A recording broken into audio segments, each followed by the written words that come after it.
విశాఖలోని వినాయక చవితి సందర్భంగా ప్రతి వినాయక దేవాలయం కూడా భక్తులతో కలకలాడుతుంది. మనం చూడొచ్చు కేజీహెచ్ సమీపంలో ఉన్న ఆనంద గణపతినే ఇక్కడ బెల్లం గణపతిని కూడా అంటారు. ఎందుకంటే ఈ గణపతికి బెల్లం అంటే చాలా ఫేమస్. అందుకే చాలామంది భక్తులు మనకు కనిపిస్తుంది ఇక్కడ బెల్లాన్ని స్వామికి నైవేద్యంగా తీసుకువస్తుంటారు. సుదీర్ఘ ప్రాంతాల నుంచి వచ్చి స్వామిని బెల్లాన్ని నైవేద్యంగా సమర్పించడంతో ఈ ఆనంద స్వామి గణపతిని బెల్లం గణపతి కూడా అంటారు. అది గణపతి ఆలయానికి కూడా విశిష్టమైన చరిత్ర ఉంది. మరింత సమాచారం ఇక్కడ ఆలయ పూజారులను అడిగి తెలుస్తుంది. సార్, ఈరోజు వినాయక చవితి పండుగ ఎలా జరుగుతుంది? ఈ ఆలయంలోని ఆలయం యొక్క విశిష్టత ఏంటి? శ్రీ గురుభ్యో నమః. ఆనంద గణపతయే నమః. స్వామివారు ఆనంద గణపతి దేవాలయం బెల్లం గణపతిగా పిలుస్తారు. Collector office Visakhapatnam. అయితే స్వామివారి వినాయక చవితి సందర్భంగా చాలా వైభవపేతంగా స్వామివారికి ఉత్సవం అనేది జరుగుతున్నాయి. ప్రాతకాలం నుంచి స్వామివారికి అభిషేకాలు, అలాగే లోక కళ్యాణార్థంగా లక్ష్మీ గణపతి హోమాది కార్యక్రమాలు జరుగుతాయి. అయితే స్వామివారి చంద్రప్రతిష్ఠ దేవాలయం 11వ శతాబ్దంలో చోళరాజులు కట్టారు. భక్తులకు ఏ విఘ్నాలు లేకుండా వారు అనుకున్న పని నెరవేర్చి, వారికి నిర్విఘ్నంగా వారు అనుకున్న పనులు నెరవేర్చి వారికి ఆనందాన్ని ఇవ్వాలని ఆనంద గణపతిగా చంద్రుడు స్వామివారిని ఇక్కడ ప్రతిష్టాపన చేశారు. స్వామివారి ప్రత్యేకత కుడివేవ తొండంతో ఉంటారు. కుడివేవ తొండంతో ఉన్న గణపతిని ఆరాధించడం వల్ల సర్వకార్యములు సిద్ధింపజేస్తారని శాస్త్రము. శాస్త్రానుగుణంగా చంద్రుడు స్వామిని ఇక్కడ ప్రతిష్టాపన చేయడం ఇక్కడ విశేషము.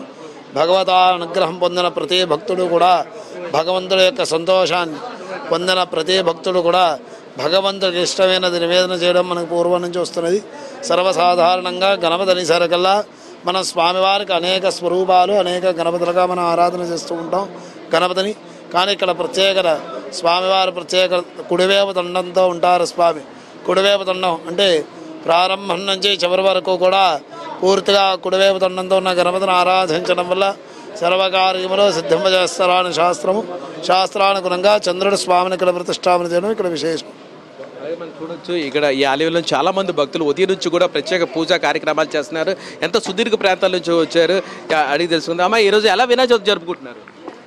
హ్యాపీగానే జరుపుకుంటున్నామండి. బెల్లం గణపతి ఆలయం ఫేమస్ తెలుసు కదా, మీరు రెగ్యులర్గా వస్తుంటారు? వస్తుంటామండి. అక్కడ బెల్లం పెట్టి ఏదైనా కోరుకుంటే జరుగుతుంది. ఇది మనం కోరుకున్నాం. మీరు చెప్పండి. ఇక్కడ ఏదైనా కోరుకుంటే మొక్కుకుంటే మాత్రం కన్ఫర్మ్ తీరుస్తుందని నమ్మకం అయితే మాకు ఉందండి. ఇంతకుముందు 2-3 సార్లు మేము వచ్చాం సార్.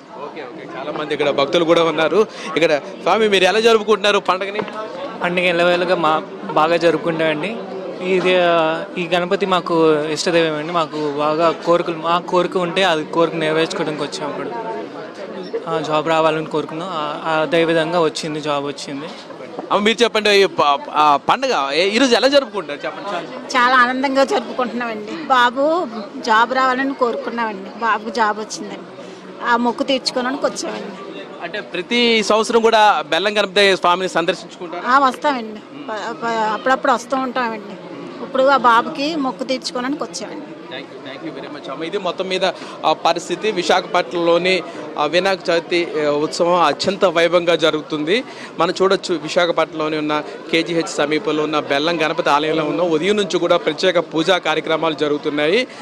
చాలామంది భక్తులు కూడా స్వామివారిని సందర్శించి ఆశీస్సులు తీసుకుంటున్నారు. వీడియో జర్నలిస్ట్ అభిలాష్తో రామకృష్ణ, ఏబిఎన్ ఆంధ్రజ్యోతి, విశాఖపట్నం.